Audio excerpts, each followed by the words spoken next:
Il-qorti ddikjarat li sejħa pubblika s-servizz ta' fast ferry bejn Malta u Għawdex se jkollha tinbidel wara li ntlaqet it-talba li saret mill-kumpanija Virtu Ferries u allura dan ifisser kundann oħra lejn il-gvern fuq il-mod kif tfassal dan it-tender li huwa meqjus bħala kruċjali għall-awċin.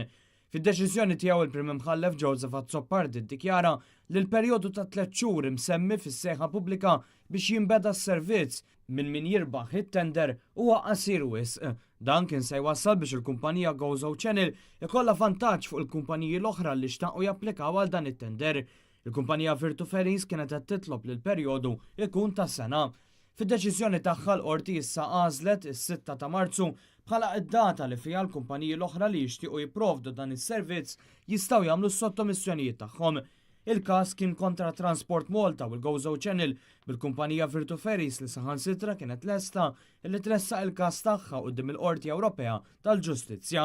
Dan wara li l-kumpanija lmentat li Gozo Channel għażlet kumpanija bla esperjenza biex tipprovdi s-servizz bejn iż-żewġ gżejjer.